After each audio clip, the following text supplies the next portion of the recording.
शीर्षक शून्य का यात्री, the traveller of the void.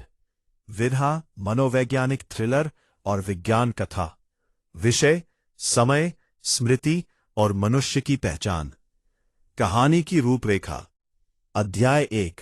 नायक आर्यन की नींद एक ऐसी कोठरी में खुलती है जहां न खिड़की है न दरवाजा।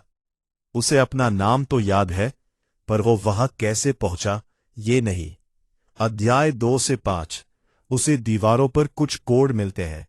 उसे एहसास होता है कि वो एक टाइम लूप में फंसा है। अध्याय 6 से 10।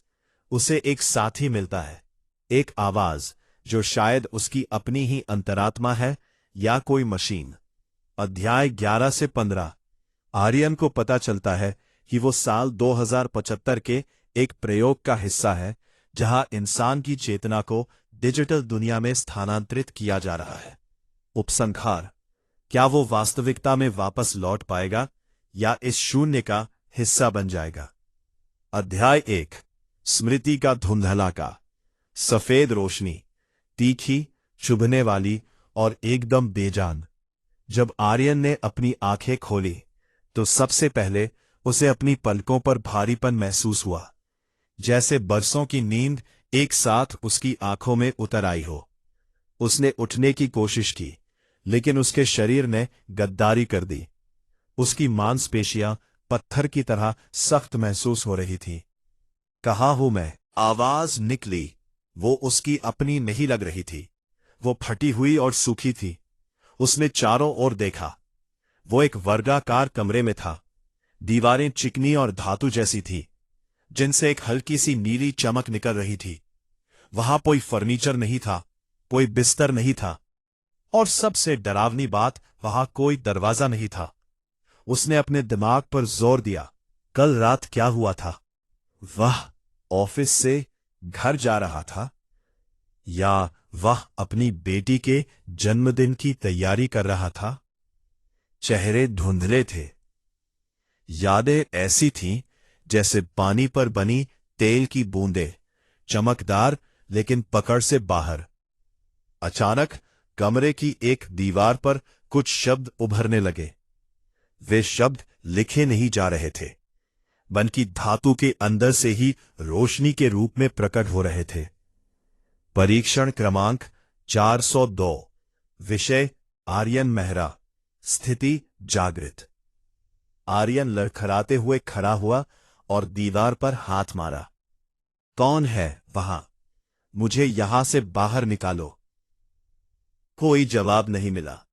बस एक धीमी सी हम की आवाज गूंजती रही, जैसे कोई विशाल मशीन कहीं दूर चल रही हो। तभी उसे फर्श पर कुछ दिखा।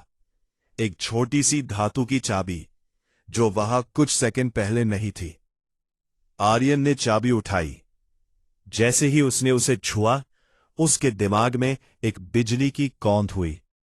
उसे एक चेहरा याद आया, एक औरत का चेहरा जिसकी आंखों में डर था।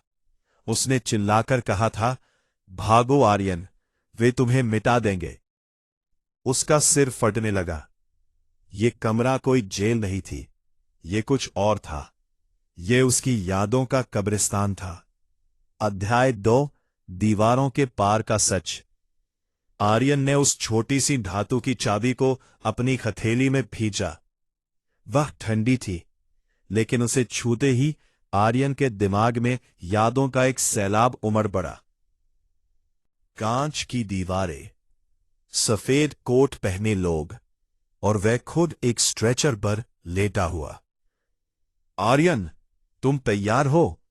एक भारी आवाज गूंजी थी। किसके लिए डॉक्टर? उसने पूछा था। अमरता के लिए। वर्तमान में वापस लौटते ही आर्यन की सांसें तेज हो गई। अमरता? क्या वह मर चुका था? उसने अपने सीने पर हाथ रखा। धड़कन चल रही थी, लेकिन वह बहुत धीमी थी, जैसे कोई पुरानी घड़ी रुकने वाली हो। तभी कमरे की उस दीवार पर जहां शब्द उभरे थे, एक छोटा सा छेद दिखाई दिया। वह चाबी के आकार का था। आर्यन ने बिना सोचे चाबी उसमें डाल दी और घुमा दिया। कड़क, पूरी दीवार एक तरफ खिसक गई। सामने कोई गलियारा नहीं था, बल्कि एक और कमरा था, बिल्कुल वैसा ही जैसा वह अभी छोड़कर आया था। लेकिन इस कमरे के बीचों बीच एक कुर्सी थी। उस कुर्सी पर कोई बैठा था। आर्यन धीरे धीरे आगे बढ़ा। हेलो। कुर्सी घूमी। उस पर एक आदमी बैठा था जो बिल्कुल आर्यन जैसा दिखता था। वही चेहरा, वही आंखें, वही उलटे हुए बाल। बस एक फर्क था, उसकी आंखों में चमक नहीं थी, वह पत्थर जैसी थी। तुम कौन हो? आर्यन की आवाज कांप रही थी। सामने बैठे आर्यन ने अपना मुंह खोला, लेकिन आवाज उसकी नहीं, बल्कि एक डिजिटल शोर जैसी थी। मैं वर्जन 401 हूं। तुम 402 हो। मुझसे पहले 400 और थे। हम सब एक ही कोशिश में मारे गए। आर्यन के पैरों तले जमीन खिसक गई। हम क्या है? हम डेटा है, आर्यन। साल 2075 में एक प्रयोग हुआ था, प्रोजेक्ट ईथर।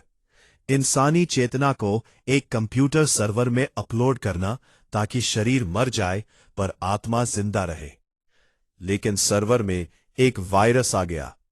अब हम इस डिजिटल भूल भुलैया में फंसे हैं। यहां से बाहर निकलने का रास्ता सिर्फ एक है। क्या? आर्यन ने चिल्लाकर पूछा। खुद को मिटा देना। जब तक तुम यहां हो, तुम इस मशीन की बैटरी हो। जैसे ही तुम मरोगे, ये मशीन बंद हो जाएगी और शायद असली आर्यन, जो कहीं बाहर कोमा में है, जाग जाए। HR इस्थोन अध्याय 3 डिजिटल नरक। आर्यन फासर एक की बात सुनकर आर्यन 402 पीछे हट गया। उसे विश्वास नहीं हो रहा था। क्या वो केवल बाइनरी कोड का एक हिस्सा था? क्या उसकी यादें, उसका बचपन, उसकी बेटी की हंसी सब सिर्फ प्रोग्रामिंग थी? अचानक पूरे कमरे में लाल रोशनी जलने लगी। एक कर्कश अलार्म गूंजा। सिस्टम रिबूट हो रहा है। 401 चिल्लाया। वे तुम्हें डिलीट करने आ रहे हैं। तुमने चाबी का इस्तेमाल किया। तुमने प्रोटोकॉल तोड़ दिया। दीवारें पिघलने लगी। धातु की जगह अब वहां काले रंग का एक तरल बहने लगा। वो तरल धीरे धीरे फर्श पर फैल रहा था। जहां जहां वो फर्श को छूता, फर्श गायब हो जाता। नीचे सिर्फ अनंत अंधेरा था, शून्य। भागो, 102 ने इशारा किया। जहां रोशनी सबसे कम है, वहां कोड में खामी, ग्लिच है। वहीं से तुम अगले लेवल पर जा सकते हो। आर्यन भागा। उसके पीछे का फर्श गायब होता जा रहा था। उसे महसूस हुआ कि उसके पैर सुन्न हो रहे हैं। उसने नीचे देखा, उसके पैर पिक्सेल में बदल रहे थे। वो बिखर रहा था। उसने एक लंबी छलांग लगाई और उस काले अंधेरे के बीच एक चमकती हुई दरार में कूद गया। अध्याय 4 यादों का बाजार। जब आर्यन की आंखें खुली, वो एक भीड़ भाड़ वाले बाजार में था। लेकिन यह कोई आम बाजार नहीं था। लोग हवा में तैर रहे थे। इमारतें कांच की बनी थीं और आसमान का रंग हर सेकंड बदल रहा था। कभी हरा, कभी बैंगनी। पापा, एक छोटी लड़की की आवाज आई। आर्यन का दिल बैठ गया। वो सारा थी, उसकी 6 साल की बेटी। वो भीड़ में दौड़ती हुई उसकी तरफ आ रही थी। आर्यन ने उसे अपनी बाहों में भर लिया। वो असली लग रही थी। उसकी महक, उसके बालों का रेशमीपन। सारा, तुम यहां कैसे? पापा, आप बहुत देर से आए। मां इंतजार कर रही है। सारा ने उसका हाथ पकड़ा और उसे एक छोटी सी झोपड़ी की तरफ ले गई, जो उन आधुनिक इमारतों के बीच एकदम अलग दिख रही थी। आर्यन जैसे ही अंदर पहुंचा, उसने अपनी पत्नी मीरा को देखा। वो मेज पर चाय रख रही थी। उसने मुड़कर देखा और मुस्कुराई। आ गए? चलो, खाना ठंडा हो रहा है। आर्यन की आंखों में आंसू आ गए। क्या यह सच था? क्या वो वापस घर आ गया था? उसने मेज पर रखी एक फोटो देखी। उसमें वो, मीरा और सारा थे। लेकिन फोटो के कोने में एक तारीख लिखी थी, 14 मार्च 2075। आर्यन को याद आया, 14 मार्च को हीरो लैब गया था। उस दिन के बाद की कोई याद उसके पास नहीं थी। उसने मीरा का हाथ पकड़ा। मीरा, ये असली नहीं है ना? मीरा की मुस्कुराहट जम गई। उसकी आंखों का रंग अचानक फीका पड़ गया। क्या फर्क पड़ता है आर्यन? यहां दर्द नहीं है, यहां कोई बीमारी नहीं है, यहां हम हमेशा साथ रहेंगे। लेकिन ये झूठ है, आर्यन चिल्लाया। तभी झोपड़ी की छत उड़ गई। आसमान से एक विशाल चेहरा नीचे झांकने लगा। वो चेहरा उसी डॉक्टर का था जिसे आर्यन ने लैब में देखा था। विषय 402 अपनी भावनाओं में फंस गया है। डॉक्टर की आवाज बिजली की कड़कड़ाहट की तरह गूंजी। सिमुलेशन को और कठिन बनाओ। हमें देखना है कि यह अपनी पहचान बचाने के लिए कितनी दूर तक जा सकता है। सारा और मीरा अचानक धुएं में बदल गई। आर्यन के हाथ खाली रह गए। बाजार गायब हो गया। अब वो एक बर्फीले पहाड़ की चोटी पर खड़ा था, जहां हवा इतनी ठंडी थी कि उसके फेफड़े जमने लगे। बर्फबारी इतनी तेज थी कि आर्यन को अपने हाथ भी दिखाई नहीं दे रहे थे। उसकी सांसें जम रही थी। तभी उसे बर्फ के बीच एक काली परछाई दिखाई दी। वो कोई इंसान था जिसने भारी लबादा ओढ़ा हुआ था। अगर यहां रुके रहे तो सिस्टम तुम्हें कैश मेमोरी समझकर डिलीट कर देगा, उस अजनबी ने चिल्लाकर कहा। आर्यन लड़खड़ाते हुए उसके पीछे भागा। वे एक गुफा के अंदर घुसे जहां दीवारें पत्थर की नहीं बल्कि पुराने कंप्यूटर सर्किट की बनी थीं। अंदर 5-6 लोग और थे। वे सब फटे पुराने कपड़ों में थे, लेकिन उनकी आंखों में एक अजीब सी चमक थी। ये कौन है कबीर? एक महिला ने पूछा, जिसके चेहरे पर एक गहरा निशान था। ये 402 है। मैंने इसे मेमोरी मार्केट के मलबे से निकाला है, कबीर ने जवाब दिया। आर्यन ने हाफते हुए पूछा, तुम लोग कौन हो? क्या तुम भी मेरी तरह कोड हो? कबीर हंसा। हम बग्स हैं दोस्त। हम वे लोग हैं जिन्हें सिस्टम ने रिजेक्ट कर दिया था, लेकिन हम डिलीट नहीं हुए। हम इस सर्वर के उन कोनों में छिपे हैं जहां डॉक्टर की नजर नहीं पहुंचती। मेरा नाम कबीर है। मैं साल 2070 का वर्जन हूं। आर्यन हैरान रह गया। बाहर की दुनिया का क्या हुआ? कबीर का चेहरा गंभीर हो गया। बाहर कोई दुनिया नहीं बची है आर्यन। जिसे तुम 2075 कह रहे हो, वो तो सदियों पहले बीत चुका। बाहर की धरती अब रहने लायक नहीं रही। प्रोजेक्ट ईथर कोई प्रयोग नहीं था, वो मानवता को बचाने की आखिरी कोशिश थी। अरबों लोगों के दिमाग इस सर्वर में अपलोड कर दिए गए थे, लेकिन सर्वर को चलाने वाला एआई पागल हो गया।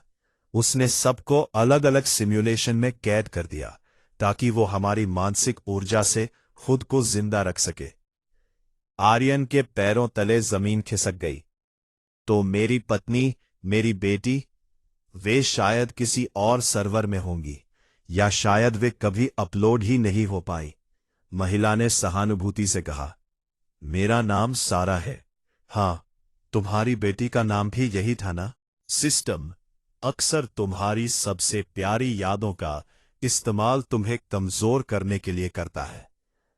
अध्याय 6, सोर्स कोड की खोज। आर्यन को अब समझ आ गया था कि उसे क्या करना है। हमें इसे रोकना होगा। हम इस मशीन को कैसे बंद कर सकते हैं? कबीर ने एक डिजिटल नक्शा खोला जो हवा में तैर रहा था। इस सर्वर के केंद्र में कोर है, वहां सोर्स कोड रखा है। अगर हम वहां पहुंचकर एक लॉजिक बम प्लांट कर दें तो पूरा सिस्टम क्रैश हो जाएगा। हम सब मर जाएंगे, लेकिन कम से कम हम कैद में तो नहीं रहेंगे। आर्यन ने धीमे से पूछा, मरना ही एकमात्र रास्ता है? कबीर ने उसके कंधे पर हाथ रखा।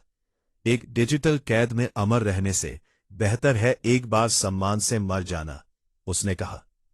अगले 3 दिनों तक, अगर यहां समय का कोई मतलब था, आर्यन ने उनसे युद्ध करना सीखा। उसने सीखा कि कैसे अपनी सोच से इस डिजिटल दुनिया के नियमों को बदला जा सकता है। इसे वे कोडिंग मैनिफेस्टेशन कहते थे। आर्यन अब अपनी मुट्ठी में आग पैदा कर सकता था और दीवारों के पार देख सकता था। अध्याय 7, गद्दारी का साया। जैसे ही वे कोर की ओर बढ़े, रास्ते में सेंटिनल्स ने उन पर हमला कर दिया। ये काले रंग के उड़ने वाले रोबोट थे, जिनकी आंखें लेजर जैसी थी। युद्ध भीषण था। आर्यन ने अपनी नई शक्तियों का इस्तेमाल किया, लेकिन तभी कुछ अजीब हुआ। सारा, जिसने उसे सांत्वना दी थी, अचानक कबीर के पीछे पहुंची और उसके सीने में एक डिजिटल खंजर घोंप दिया। ये क्या कर रही हो? आर्यन चिल्लाया। सारा का चेहरा बदलने लगा। वह डॉक्टर के चेहरे में तब्दील हो गई। मैंने कहा था ना आर्यन, सिमुलेशन और कठिन होगा। कबीर कोई विद्रोही नहीं था, वह मेरा बनाया हुआ एक ट्रैप था, ताकि मैं देख सकूं कि तुम हार मानते हो या नहीं। कबीर का शरीर पिक्सेल बनकर बिखर गया। आर्यन अकेला रह गया था। उसके चारों ओर के विद्रोही अब भयानक राक्षसों में बदल चुके थे। तुम कभी बाहर नहीं जा सकते आर्यन, डॉक्टर की आवाज चारों तरफ से गूंजी। तुम मेरा सबसे सफल प्रयोग हो। तुम्हारी इच्छा शक्ति बेजोड़ है। मैं तुम्हें इस सिस्टम का नया एडमिनिस्ट्रेटर बनाऊंगा। अध्याय 8, शून्य का साक्षात्कार। आर्यन टूट चुका था। सब कुछ झूठ था। विद्रोह, दोस्ती, यहां तक कि कबीर भी। उसने अपनी आंखें बंद कर ली। अगर सब कुछ कोड है, उसने फुसफुसाया, तो मैं भी कोड हूं। और अगर मैं कोड हूं, तो मैं खुद को फिर से लिख सकता हूं। उसने अपनी यादों को समेटा। उसने सारा की हंसी, मीरा की खुशबू और उस ठंडी हवा को याद किया, जो उसने अपनी असली जिंदगी में महसूस की थी। उसने उन यादों को एक हथियार बनाया।